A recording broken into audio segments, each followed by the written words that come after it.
ঘটনা, সমরীয় নারী যখন মুক্ত হয়েছিল বা স্বাধীনতা পেয়েছিল তখন সেও তার গ্রামে গিয়ে প্রত্যেকটা মানুষকে বলেছিল। আর আমরা এখানে যারা বসে আছি আমরা প্রত্যেকে সেই স্বাধীনতা আস্বাদন করেছি, কিন্তু আমরা কেন অন্য মানুষের কাছে সুসমাচার প্রচার করতে পারছি না? আর তার পেছনে আমি কয়েকটা কারণ বলেছিলাম। আমার দিদির গল্প বলেছিলাম।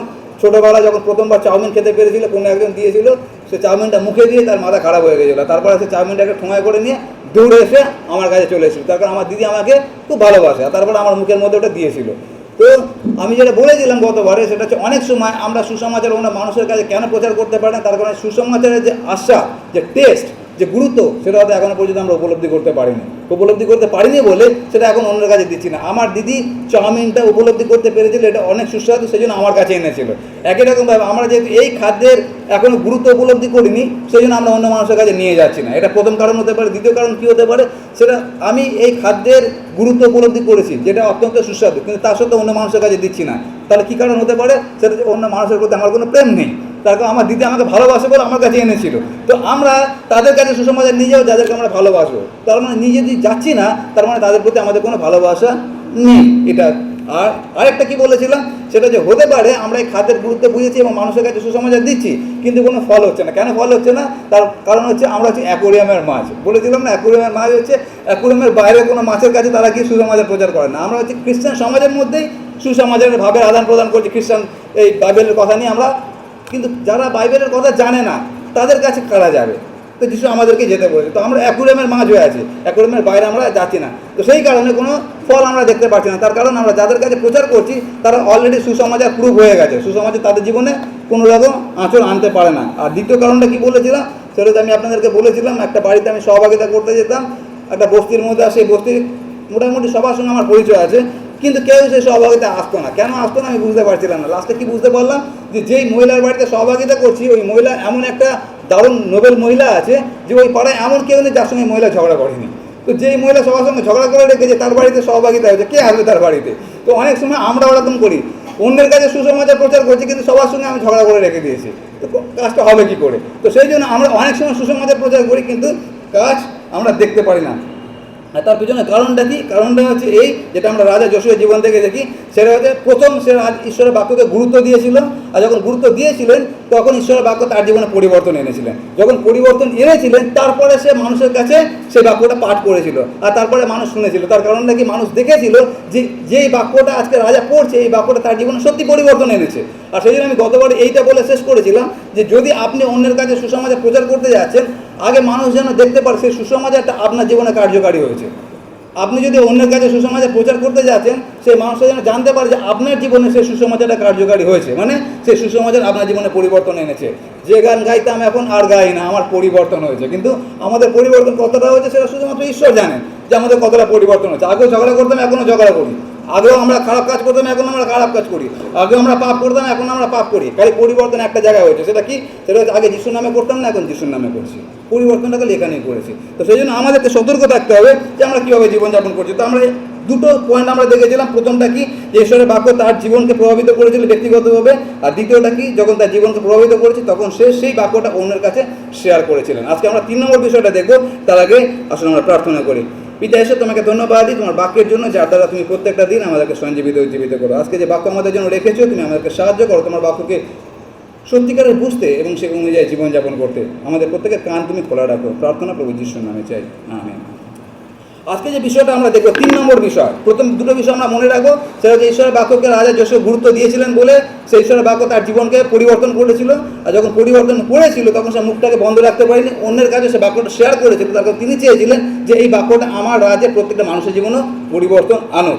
3 নম্বর যে বিষয়টা আমরা দেখবো, সেটা আমরা পড়বো আবার 2 রাজা বলি 23 অধ্যায়। আর আমি 3 পদ পড়বো, আপনারা শুনবেন। 3 পদে কি লেখা আছে? 3 পদে লেখা আছে, পরে রাজা মঞ্চের উপরে দাঁড়াইয়া সদাপ্রভুর অনুগামী হইবার এবং সমস্ত অন্তঃকরণের ও সমস্ত প্রাণের সহিত তাঁর আজ্ঞা, সাক্ষ্য কথা ও বিধি পালন করিবার জন্য এই পুস্তকে লিখিত এই নিয়মের বাক্য সকল অটল রাখিবার জন্য সদাপ্রভুর সাক্ষাতে নিয়ম স্থির করিলেন। মন দিয়ে শুনুন, এখানে কি লেখা আছে।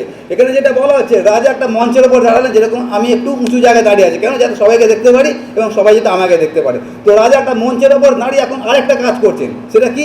সবার কাছে এখন পাঠ করা হয়ে গেছে, তিনি পড়ে নিয়েছেন কি আছে।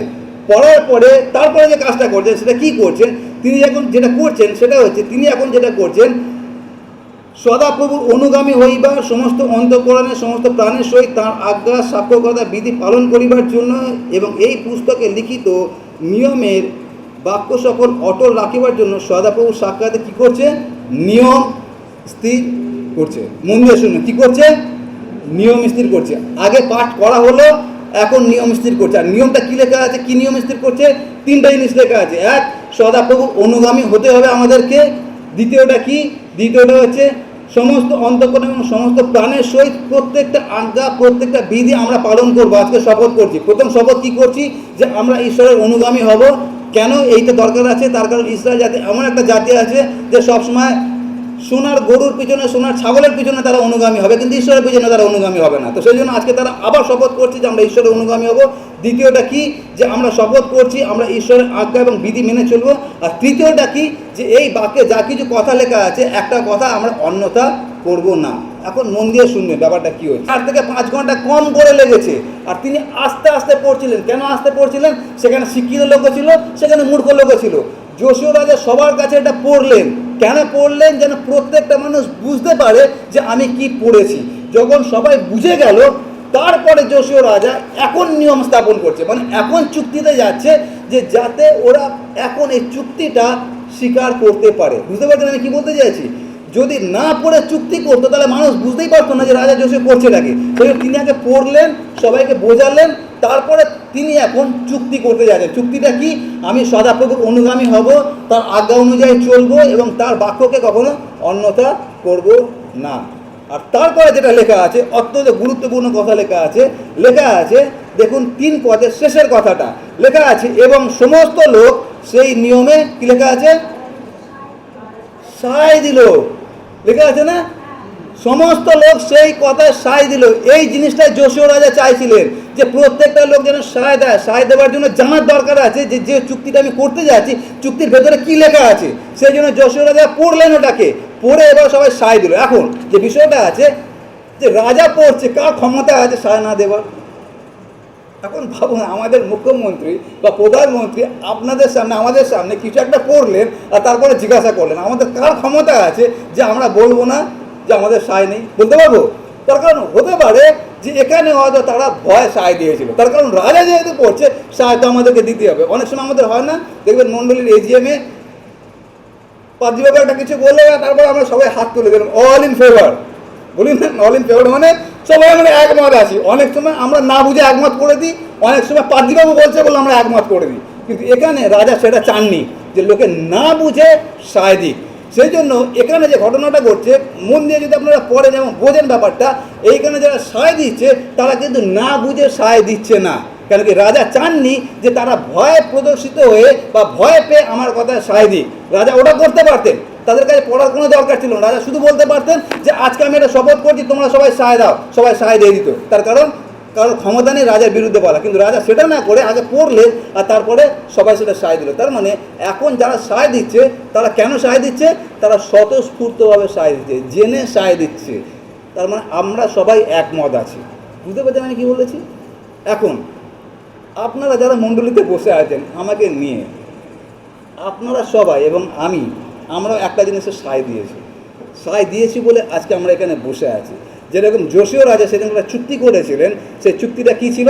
সেটা হচ্ছে আমি সদাপ্রভু অনুগামী হব, তার আজ্ঞা পালন করব এবং তার কথা একটা আমরা অন্যতা করব না। আজকে এখানে যতজন বসে আছেন, জেনে বা না জেনে, আপনারা সকলে সেই একই চুক্তির মধ্যে আপনারা বদ্ধ হয়েছেন। সেই চুক্তিটা কি সেটাই আজকে আমরা দেখব। তার কারণটা কি? আপনি যখন এখানে বসে আছেন, তার মানে হচ্ছে আপনি এই যে চুক্তিটা আছে, এই চুক্তির সঙ্গে আপনি সায় দিয়েছেন বলে, এই চুক্তির সঙ্গে একমত হয়েছেন বলে আজকে আমরা বসে আছি। সুতরাং আমরা সকলে এই চুক্তির সঙ্গে চুক্তিবদ্ধ হয়েছি। কীভাবে চুক্তিবদ্ধ হয়েছি?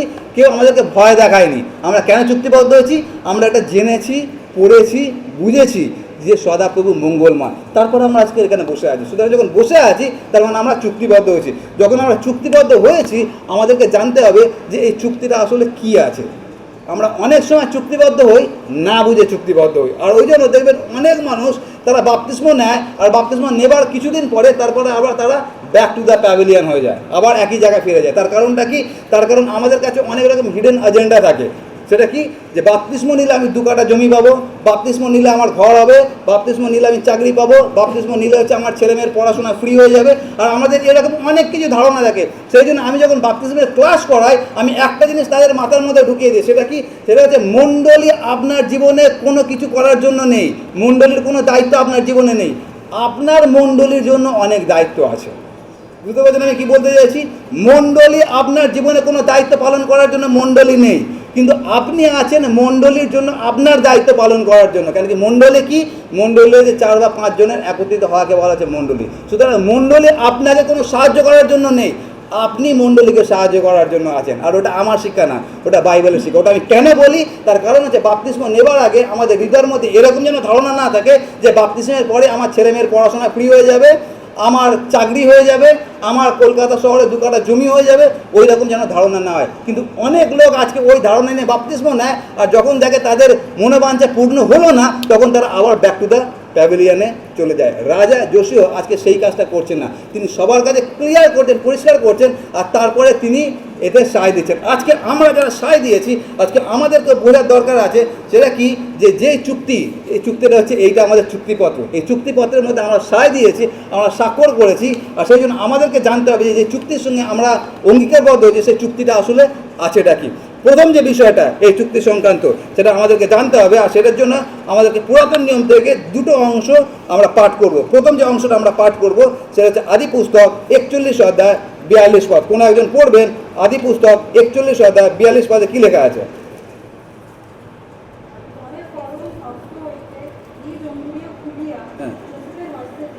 ওকে, হ্যাঁ, ওকে, ভেরি গুড, থ্যাংক ইউ। ওখানে লেখা আছে, পরে ফরৌন হস্ত হইতে নিজ অঙ্গুরীয় খুলিয়া যোসেফের হস্তে দিলেন। আর এই ঘটনাটা আমরা সবাই জানি, যোসেফের ঘটনা। তাকে গর্তে ফেলে দেওয়া, সেখান থেকে বিক্রি করে দেওয়া, তারপরে সে জেলে যায়, জেলে যাওয়ার পরে তারপরে এখন ফরৌনের সামনে দাঁড়িয়ে আছে। আর ফরৌন কী করছে, তাকে তার হাতের আংটিটা খুলে তার হাতে পরিয়ে দিল। এটা কি, এটা হচ্ছে ক্ষমতার প্রতীক। তার মানে হচ্ছে যে এই রাজ্যে এই ফরৌন রাজার পরে দ্বিতীয় যদি কেউ ক্ষমতা থাকে, সেটা কি আছে, সেটা যোসেফ আছে। কিন্তু লোক বুঝবে কি করে যে যোসেফের কাছে সে ক্ষমতা আছে? কিভাবে বুঝবে? সেটা হচ্ছে যোসেফের হাতে যখন আংটিটা দেখবে। তার মানে ওই আংটির মধ্যে ক্ষমতা আছে। কি ক্ষমতা আছে? এতটাই ক্ষমতা আছে যে ওই ফরৌন রাজ্যে এমন কারোর ক্ষমতা নেই যে যোসেফের হাতে আংটি দেখার পর যোসেফের কথাকে অন্যথা করবে। বুঝতে পারছেন আমি কি বলতে চাইছি? যোসেফের হাতে ওই ফরৌনের আংটি দেখার পরে যোসেফের কথাকে অমান্য করার ক্ষমতা কারোর নেই। তার কারণ রাজা তার নিজের আংটি তার হাতে দিয়েছে। এখন এই আংটির ক্ষমতাটা আসলে কি, সেটা আমরা দেখব ইস্টেরের পুস্তক থেকে। আমরা পড়ব ইস্টের 8 অধ্যায় 8 পদ। ইস্টের পুস্তক 8 অধ্যায় 8 পদ আমি পড়ছি, আপনারা শুনবেন। লেখা আছে, এখন তোমরা আপনাদের অভিমত অনুসারে রাজার নামে জিহুদীদের পক্ষে পত্র লিখো ও রাজার অঙ্গুরিয়ে তা মুদ্রাঙ্কিত করো, কেননা রাজার নামে লিখিত ও রাজার অঙ্গুরিয়ে মুদ্রাঙ্কিত পত্র অন্যথা করিবার জো নাই। আর এখানে অহস্যেরস রাজা এই কথাটা বলছেন কাকে? ইস্টেরের রানীকে। আরেকজনকে বলছেন, সে হচ্ছে মর্দকয়। তো মর্দকয়কে এবং ইস্টেরের রানীকে আমি গল্প যাচ্ছি না, আপনারা পড়ে নেবেন। তো রাজা যেটা বলছে সেটা হচ্ছে, তোমরা চিঠি লেখো, নিজেদের ইচ্ছা মতো চিঠি লেখো, কিন্তু তুমি যদি নিজের ইচ্ছা মতো চিঠি লেখো, ওই চিঠির গুরুত্ব কেউ দেবে না। তোমাদেরকে চিঠি লেখার পর একটা কাজ করতে হবে। কি করতে হবে? আমার এই আংটিটা তোমাকে দিচ্ছি, এই আংটিটা নিয়ে তুমি কি করবে? চিঠির ওপর একটা স্ট্যাম্প মেরে দেবে, সিল করে দেবে। আমি একবার গিয়েছিলাম ব্যাংকে আমাদের মণ্ডলীর একটা কাজ নিয়ে, তো অ্যাপ্লিকেশন সুন্দরভাবে লিখেছি, আর লিখে তারপরে ব্যাংকে গিয়েছি, ম্যানেজারের সঙ্গে দেখা করলাম, আর তারপরে ম্যানেজারকে আমি চিঠিটা দিলাম। ম্যানেজার চিঠিটা পড়লেন, আর পড়ার পরে তারপরে ম্যানেজার বললেন, আমি চিঠিটা গ্রহণ করতে পারবো না।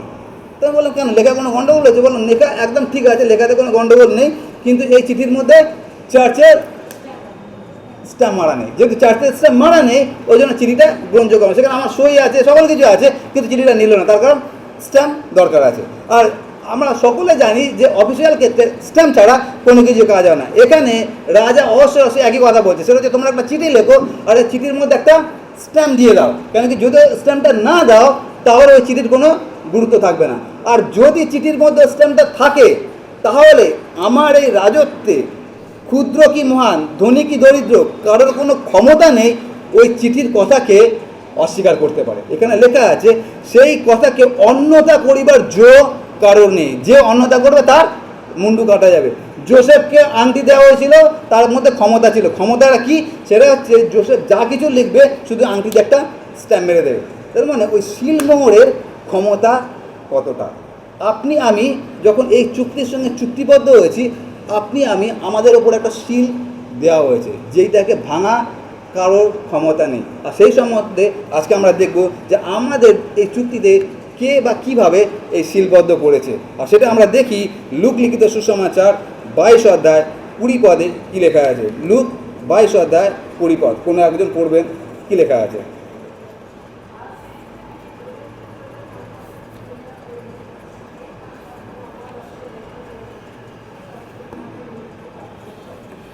ওকে, ওইখানে লেখা আছে, প্রভু যিশু বলছেন, ওটা দেখবেন আজকে যখন আমি যখন এই প্রভুর ভোজ যখন পরিবেশন করবো, তার আগে একটা কথা বলবো। প্রথম তো রুটিটাকে ভাঙবো, আর তারপর রুটিটা খাওয়ার পরে দেখবেন আমি কাপটাকে নিয়ে একটা কথা বলবো, যেটা এক্ষুনি আমরা পড়েছি লোকলিখিত সুসমাচারে। সেটা কি? সেটা হচ্ছে প্রভু যিশু বললেন, আমার রক্তে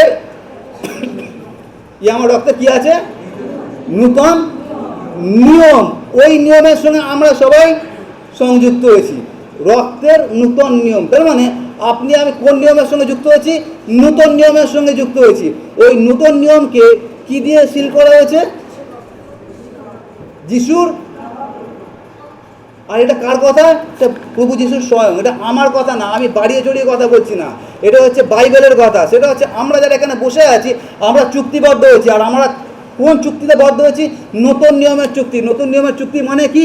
নতুন নিয়মের চুক্তি মানে হচ্ছে এই, সেটা হচ্ছে খ্রিস্ট যিশু আমার পাপের জন্য আসলেন পৃথিবীতে, আমার জন্য মরলেন, আমার জন্য কবরে গেলেন, এবং আমার জন্য তিনি আবার পুনরুত্থিত হলেন। কিছুদিন আগে যখন বাপ্তিস্ম হচ্ছিল, এই প্রশ্নটাই আমি সবার আগে করছিলাম, যে আপনি কি বিশ্বাস করেন যে আপনার জন্য প্রভু যিশু এসেছিলেন, মরেছিলেন, কবরে গিয়েছিলেন, বেঁচে উঠেছিলেন? তার কারণটা কি? এটা যখন আপনি স্বীকার করছেন, তার মানে আপনি এই চুক্তির মধ্যে যুক্ত হয়ে গেলেন। আর যখন আপনি এই চুক্তির মধ্যে যুক্ত হয়ে গেলেন, এতে এমন একজন স্বাক্ষর করে দিয়েছে, এমন একজন এতে শিলমোহর মেরে দিয়েছে, যে এই শিলমোহরকে ভাঙার ক্ষমতা পৃথিবীতে আর কারোর নেই। তার কারণ এটা যে শিলমোহর করেছে, সে কোনো দেশের মুখ্যমন্ত্রী, কোনো দেশের প্রধানমন্ত্রী না, তিনি হচ্ছেন এই পৃথিবীর রাজা, তিনি হচ্ছেন প্রভু যীশু খ্রিস্ট। আর তিনি যেটা দিয়ে সিল করেছেন, সেটা কোনো সাধারণ গালা দিয়ে বা কোনো রাবার স্ট্যাম্প দিয়ে করেনি। তিনি যেটা দিয়ে করেছেন, তার শরীরের বহুমূল্য রক্ত দিয়ে করেছেন। তাকে ভাঙার ক্ষমতা কারোর নেই।